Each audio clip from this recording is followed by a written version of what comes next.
Ассалаумағалейкум. Қазақ елі, қазақ жері. Біздердің Азаттық таңы каналы жол үстіндегі сапарды жалғастырып жатырмыз. Қазір қаншама ел аралап, жел аралап дегендей, қаншама өзіміздің азаматтық қоғам белсенділерімен сұхбаттасып, шығыста болдық, батыста болдық. Алматы қаласына жол жүріп баратырмыз, Астанадан. Мен қазір қарсы алдымда отырған жаста болса қаншама жастарға бас болып жүрген елдің, жердің мұң-мұқтажын айтып, қазіргі таңдағы сайқал саясаттың заңсыздықтарына қарсы өзінің ой пікірін білдіріп жүрген азаматымыз, жаста болса бас болып жүрген Күмісбек Теге Бесжан Төлебекұлы. Армысыздар ағайын, күндеріңіз сәтті өтсін. Енді Бесжан бауырым, мен бір-екі сұрақтарым бар өзіңе деген, соны қойып кетейін. Мына біздің каналдың бұл нақты сұрақтары. Ол дегені біз мынау елге, жерге, осы елдің мәселесін, мұң-мұқтажын айтып жүрген белсенділерімізді таныстырамыз. Себебі ел, халық білу керек ол азаматтардың еңбегін. Қазіргі таңдағы мынау саясатты бәріміз көріп біліп отырмыз. Қаншама мына кішкене болса да өзгерістер болып жатыр. Енді өзгеріс болғанда толық нақтылай бір 100% өзгеріс жоқ қой. Мына мысалы үшін біреулердің кредит кешіріліп жатыр. Біреулерге мынау көпбалалы аналарға ақша беріліп жатыр, 20 мың теңге дегендей. Сосын мынау льготтар қосылып жатыр, 10.500 теңге әр балаға, иә? Соған осы мына азаматтық қоғам белсенділері нақты сол кісілердің үлесі үлкен. Сондықтан өзіңе бір кішкене сұрақ қойып кетсем. Бұл жолға, яғни осы мына саясатқа келуге не түрткі болды? Келуге, жалпы саясат оппозиция дейді ғой, өзіңнің жеке позицияң болуы. Демек, мемлекеттің ұстанымы, позициясы біздің көңілімізден шығып атқан жоқ. Біздің ұстанымға жалпы ар, ұят, намыс дегенге қарама қайшы келеді. Олар өйткені қазақтың мүддесінен алшақтап, өздерінің қарынның мүддесін ойлап кетіп отыр. Бір белгілі бір топ, клан дейді ғой. Солардың өздері жеке басқарып елді, ата-бабадан қалған қазба байлықтың барлығы өздері жеке иемденіп, бір арындары ашып кеткен жайттарды көзбен көрген соң, қоғамда соны көріп жүрген соң, енді шыдау мүмкін емес әр азаматқа. Үн болу керек. Тіпті ана кішкентай лақтың өзін бауыздаған кезде бір мәңгіріп үн шығарады ғой. Енді лақ құрлы болмадық па деген ой ғой. Сондықтан да бір белгілі бір әрекет, оның өзі енді бізде заңда көрсетілген, біздің талап дұрыс деп білеміз, бейбіт жолмен өз ойымды айтып жеткізіп жүрмін. Жалпы алғашқы рет ол 2016 жылы шықты мен алаңға. Өйткені табан астындағы жер сатылып жатыр дейді. Енді жер десе дүрілдемей тұруға болмайды дейді, Әлихан Бөкейхан айтады. Жер біздің соңғы тұрағымыз. Сол кезде мен енді мазам қашқаны, сол бабалардан қалған біздің жеті атамыздың сүйегі жатқан жерлерді сатып атқан кезде енді үнсіз отыру азаматқа сын ғой. Сол себепті 2016 жылы алғашқы рет жалпы осы 488 бап бойынша сотталған жағдайым бар. Өз ойымды айтып алаңдарға шығып, содан бері 2017-те де шықтық, 2018-де бірнеше мәрте, 2019-да осы міне өткен жылы көргендеріңізде осы 2 рет қамалдық. Биылдың өзінде 1 рет қамалып үлгердік енді. Өткенде Зайсандағы соттан кейін қайтып келе жатқан едік қой, өз елімізге, Семейге 180 шақырым жерден ориентирға, қоршауға алып, қайтадан Зайсанға жеткізіп мені 3 тәулікке қамаған болатын, 667 бап бойынша. Солай енді күрескен сайын, одан сайын күреседі екенсің, өйткені бізге қарасты соттың барлығы заңсыз өтіп жатыр ғой. Адвокатсыз өтіп жатады, құқығымызды шектеп жатыр. Енді тоқтай алмаймыз жүйе ауыспайынша. Талап дұрыс. Рахмет, Бесжан. Осы жерде қазір мынау алаш жолы негізін қалаған Әлихан Бөкейхан. Әлихан Бөкейхан деп мен өзім солай қабылдаймын негізінде. Енді бізде қазір қоғамда мынандай бір қалыптасқанда ұлт көсемі ретінде кейбіреулер Назарбаевты лидер нация дейді, ұлт көсемі дейді. Енді алаш жолы негізін қалаған осы біздің жеріміздің кезінде қазығын қағып жеріміздің картасын сызып белгілеп қойған ата заңды да сол кісілер тапсырыспен шығарған болатын. Әлихан Бөкейханов атамыз, мен өзім солай қабылдаймын. Сенің көзқарасың Әлихан Бөкейханов па, ұлт көсемі ме, әлде қазіргі таңдағы егемендікті алған Нұрсұлтан Назарбаев па? Әрине ақиқатқа тура қараймыз ғой. Әлихан Бөкейхан, жалпы сол Әлихан Бөкейханды Японияның тыңшысы деді, миы ауытқыған деп жала жауып ең соңында ату жазасына кетті ғой 37 жылдары. Қазір енді біз өзі Назарбаевтың өзі айтады, Қытай экономикасы жоғары дейді. Дәп сол Қытайдың өзі сол Япониядан үлгі алған болатын. Дәп солардың технологиясын алып өздеріне даму жолына түскен. Осы 100 жыл бұрын бізде мүмкіндік бар еді, өкінішке қарай оны пайдаланбай қалдық қой. Әлихан Бөкейхан тура Японияда сияқты біз өркениетті дамыған, өнеркәсіп дамыған ел құрамыз деген түгін. Сол арманды енді жұрт болып, ел болып қалыптастыру. Тағы айта кетерлік, Япония елінде 8.000 шенеулік бар, ал Қазақстанда 180.000 шенеулік бар. 80%-ға біз олардан көп екен біздің шенеуліктер. Ал халық саны олардікі бізден 85%-ға көп. Оларда 134 миллион халық бар, бізде 18 миллион халық бар. Енді сол 134 миллион халықты 8.000 шенеулік басқарып отыр. Енді біздегі 18 миллион халықты 180.000 шенеулік бастап, бір халықтың әл ауқатын жоғарылатқыза алмай, экономикамызға бір өндіріс кәсіптер ашып бере алмай отыр да, өкінішке қарай. Өйткені ол саналары шектеулі коммунистер деп қабылдаймын өз басым. Түсінікті. Енді осы жерде қазір мынау Әлихан Бөкейханов атамыз жайлы дұрыс айттың, жақсы. Енді осы жерде осы Әлихан Бөкейханов атамыз жайлы тағы да бір кішкене сұрақ. Әлихан Бөкейханов атамыздың бір қанатты сөзі бар: ұлтқа қызмет ету білімнен емес, мінезден деген. Өте дұрыс айтқан. Сол қанатты сөзіне көзқарасың, ұлтқа қызмет ету мінезден бе, әлде білімнен бе? Оны бізде былай мінез дегенде кейбіреулер мінездің де түрлері бар ғой. Көркем мінез бар, парасаттылық бар, ашушаңдық бар да. Соның бәрін қатар тең ұстасақ, кез келген адам мықты тұлға болып қалыптаса алады. Тек қана ашу мен емес, кейбіреулер мінез дейді де, болды, ұру керек, қирату керек, мінез көрсету керек деп те айтып жатады. Ал бірақ жылы қабат таныта білу керек адамдарға, халықтарға. Біздің елде әсіресе ой пікірі басқа бағытта жүрген адамдар бар. Кейде осы өзіміздің белсенділердің өздері де оларға қатты сөйлеп қойып жатады да, мінез танып, мінез деп. Бірақ соларды бір көркем мінезбен, парасаттылықпен өзіне жылы болып тартып, қатарға қосса деймін де барлығын. Әрине мінезге байланысты барлық нәрсе. Өйткені ел басқарып отқан адамдардың бір емес 3-4 диплом бар шығар, енді білім жағына келетін болсақ. Шетелде бар, оқыды. Ал тура ақиқатына қарасаң, енді олар халықтың мұқтажын толығымен бір сейілтіп, қамтамасыз ете алып отқан жоқ та. Өйткені мінез жетіспейді. Олар жалтақтайды. Бір Қытайға бір жалтақтайды, Ресейге бір жалтақтайды. Өзіндік мінез қалыптаспаған жалпы. Білімге көп ден қойып қойған сияқты солар. Дұрыс, Бесжан бауырым, түсінікті. Енді осы жерде Әлихан Бөкейханов атамызды бір кішкене шоу өткіздік. Енді осы жерде Назарбаевқа да тоқтала кетсек. Өтіп кетейік Назарбаевтан. Назарбаевқа бұл жерде міндетті түрде тоқтала кету керек. Себебі ол кісінің бұқаралық ақпараттық құралдарда ол кісіні көп мақтайды, ұлт көсемі дейді, біздің егемендікті алып берді дейді. Көп қой енді оның несі. Қазір таңдағы Нұр Отанның спорт шебері екен өзі. Нұр Отанның пропагандасы ғой енді ол. Енді осы жерде бір сұрақ. Мына егемендік алғанымызға қазір 29 жылдың 30 жылдың көлемі болып жатыр, Осы 30 жылда Нұрсұлтан Назарбаев біздің елді қандай жетістіктерге жеткізді? Әлде біз кері қарап кеттік па? Енді барлығын жаңағыдай негатив жағынан қарай беруге болмайды ғой. Әуелі ол бастама жағында жақсы келе жатқан болатын да.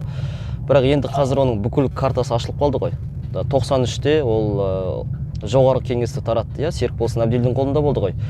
Ол кезде президенттің иммунитеті төмен болатын түгін. Ол кезде көпшілік шешкен түгін. Жоғары кеңес шешкен болатын, соны тарқатты. Одан 95-те ата заңымызды өзгертті.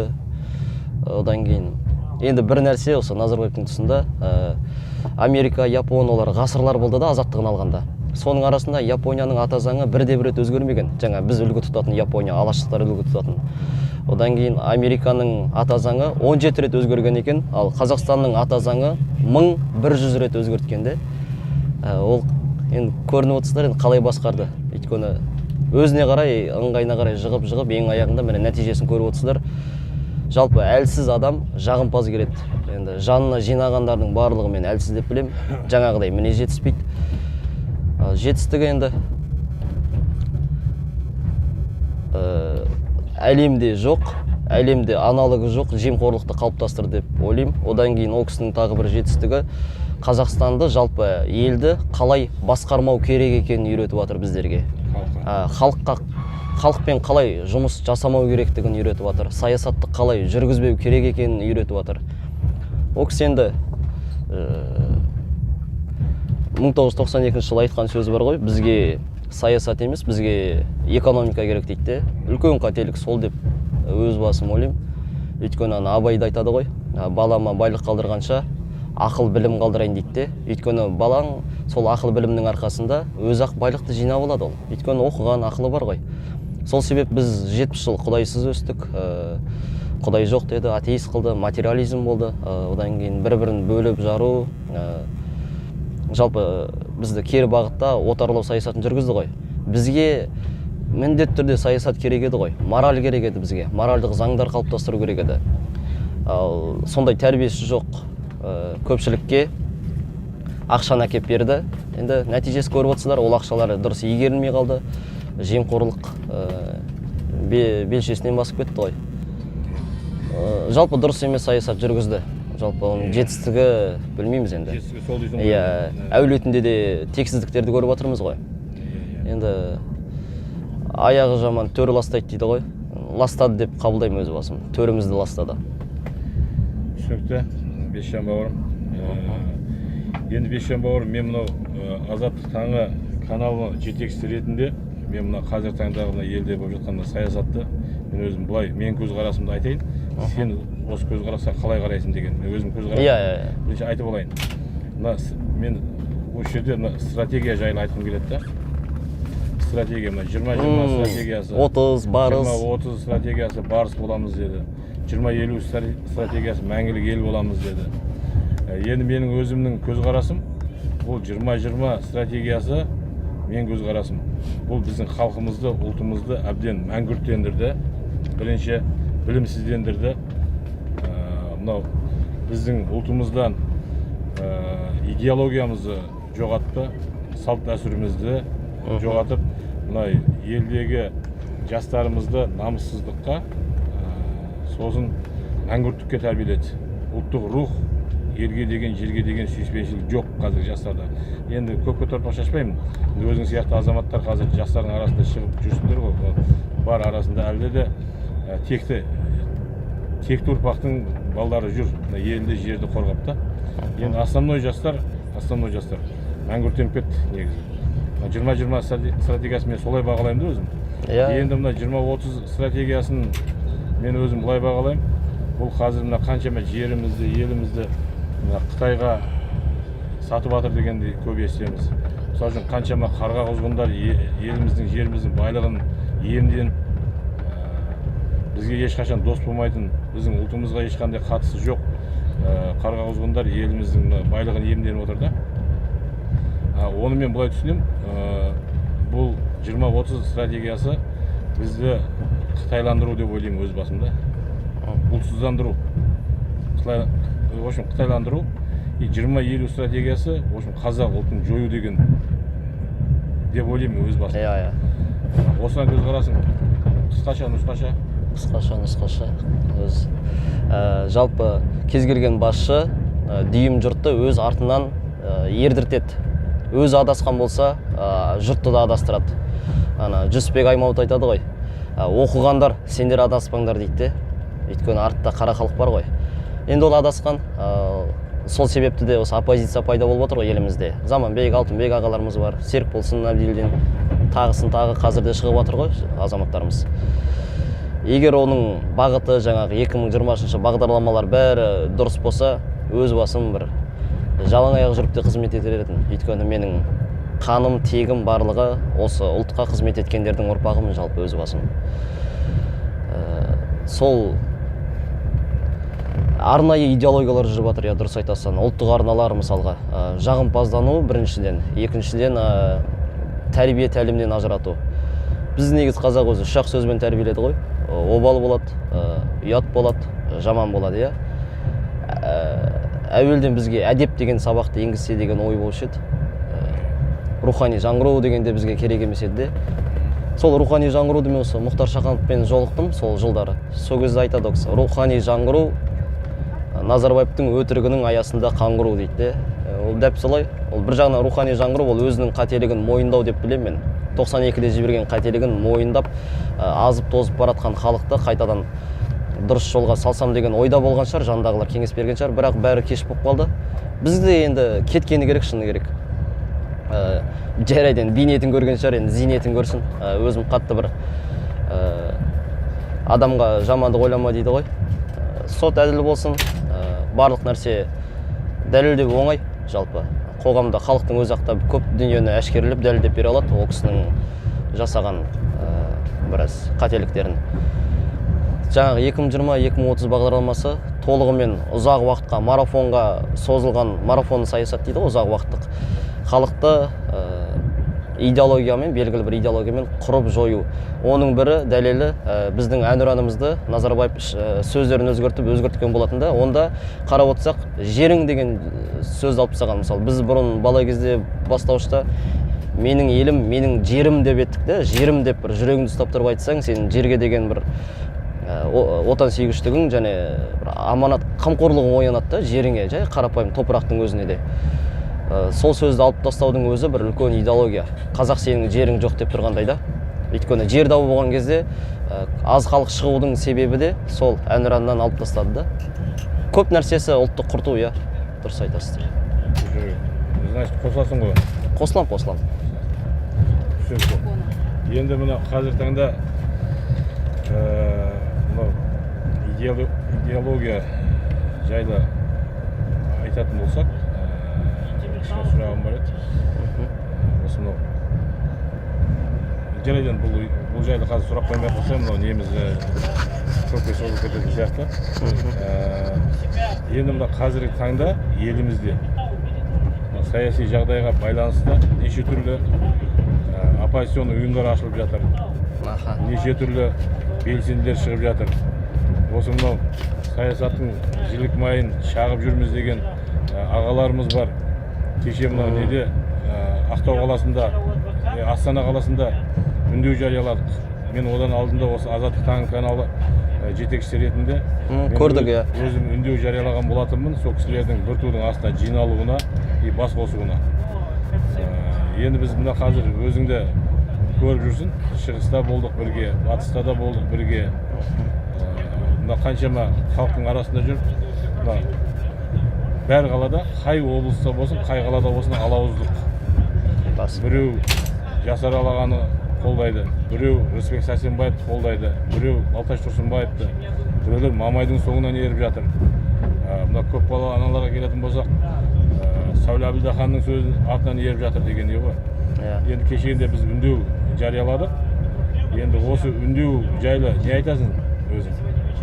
Үндеу мана әр адам бір белгілі бір табынушылық бізде қалыптасып қалып отыр ғой, өкінішке қарай. Бір белгілі бір адамдарға соның абыройын біліп алады да, соның артынан ере береді.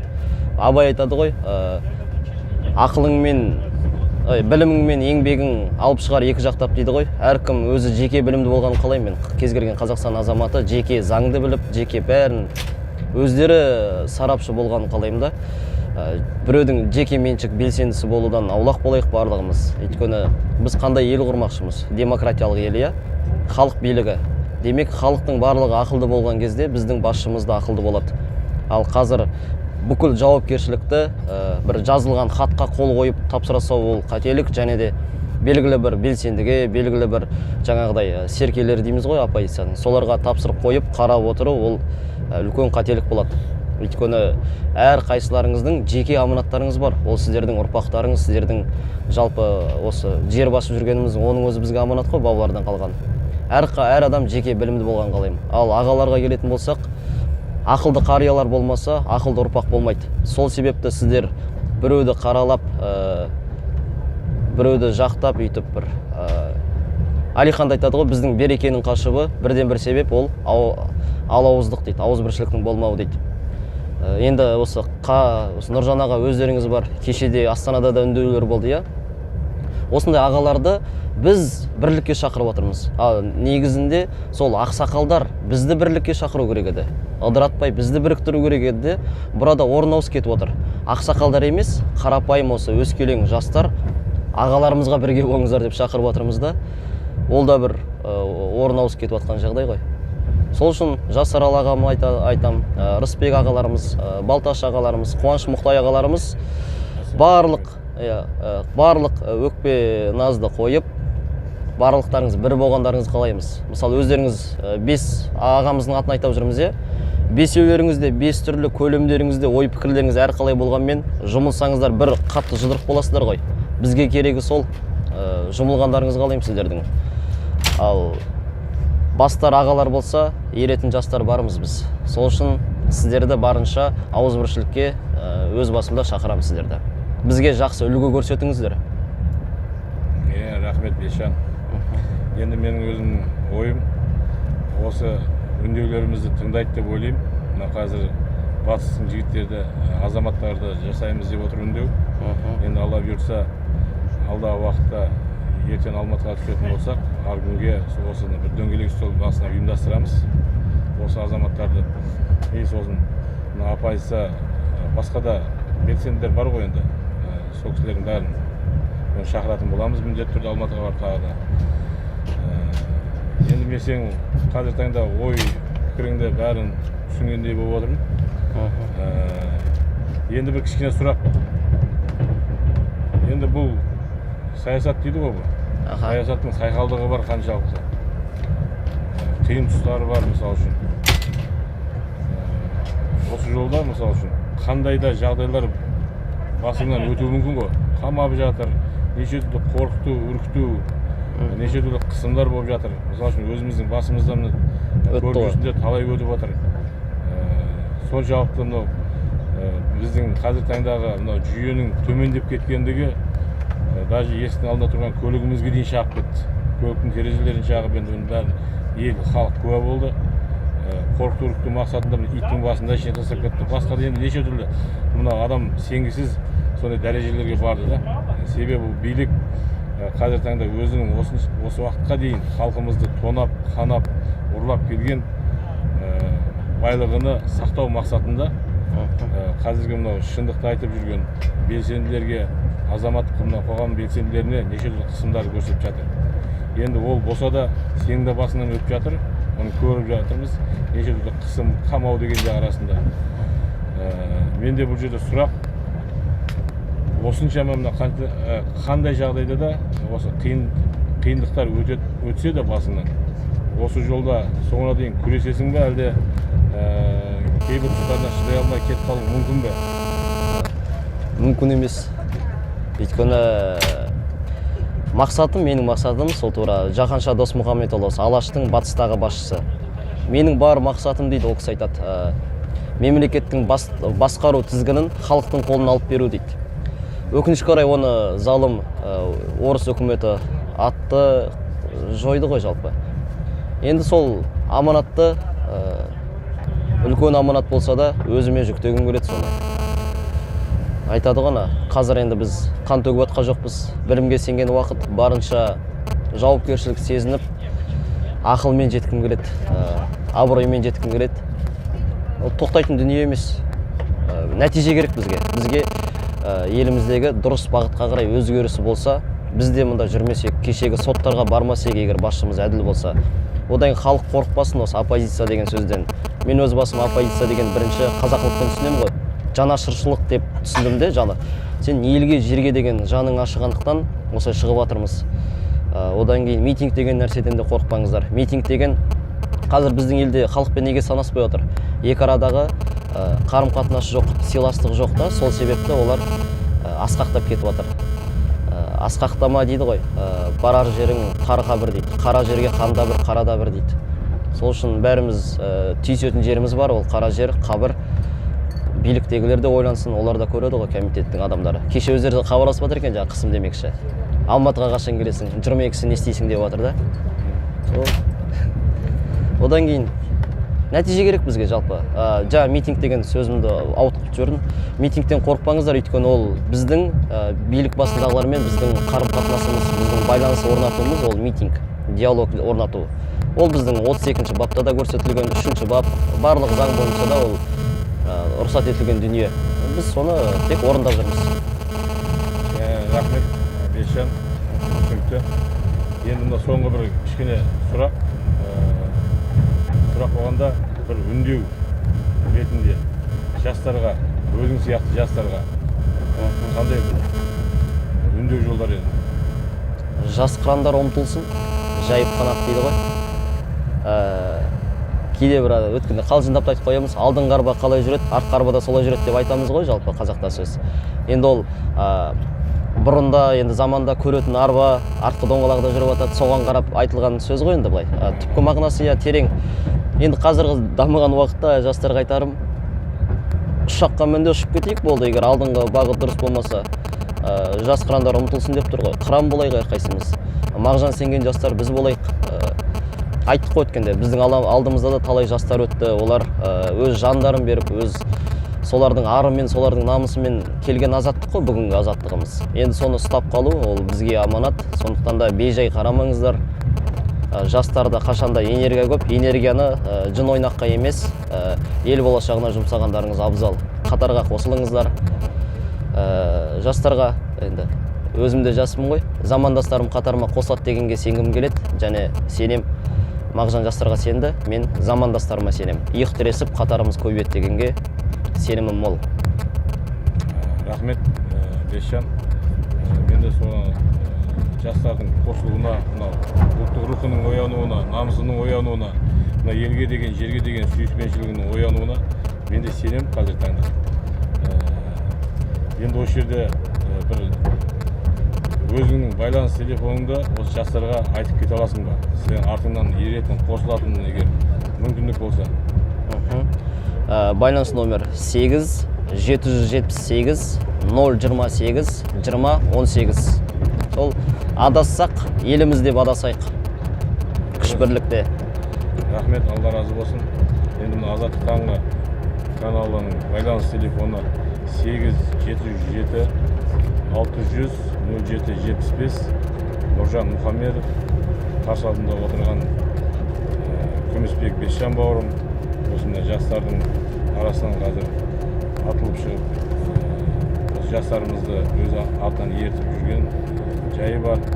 Елге, жерге өзінің сүйіспеншілігін көрсетіп, еліміздің, жеріміздің мұң-мұқтажын халыққа айтып, түсіндіріп жүрген жайы бар. Мына жастарға айтқым келетіні, осы Бесжан бауырымыздың артынан еріңдер, қосылыңдар, хабарласыңдар дегім келеді. Ал енді Бесжан бауырым, сен өзіңе келетін болсақ, Алла разы болсын. Алла бұйыртса, алдағы уақытта өзіңе жараса, Алла тағала бір жұп нәсіп етсін, елді сүйетін, жерді сүйетін. Мына ертеңгі күні ұрпақ, біз ұрпақ үшін өмір сүреміз. Өзіңдей ұрпақ өрбісін артынан ел үшін, жер үшін қызмет етеді. Айтсаңыз келсін. Қазақтың бір жақсы, намысы мықты,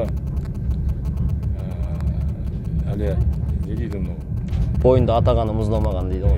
Өзінің шешесі дейміз ғой, шешесінен басқа біреу сүймеген қыз нәсіп етсін саған. Алла бұйыртса тойыңа баратын боламыз. Болса да белсенділер шақырсаң керек деп ойлаймыз енді. Үмітіміз бар. Тойыңды әйтеуір бір өткізіп береміз. Бұйыртса, өткенде үйдегілерге айтып отырмын ғой. Ана тамақ десе жетіп келетін туысқандар емес, одан да осы қоғам белсенділерін шақырғым келеді тойыма деймін де. Осы халықты енді олар да қалжыңдап енді далаға жасайық ендеше дейді, плошқа жасайық дейді. Енді сендер өздері плошқа көп шығасыңдар ғой дейді. Алаңға дейді ма? Алаңға жасайық дейді. Сол болмасам. Жақсылықтар болсын баршаңыз. Баспанасы жүргендер баспаналы болсын. Ел аман, жұртымыз тыныш болсын. Аманатты сезінейік барлығымыз. Рахмет бауырым. Алла разы болсын. Қазір жолдағы сұхбат Ешен бауырымызбен өтті. Алла разы болсын. Өзіңдей намысы мықты, өзіңдей ұлттық рухы жоғары балаға тәрбие берген әке ата-анаңа мың алғыс. Алла разы болсын.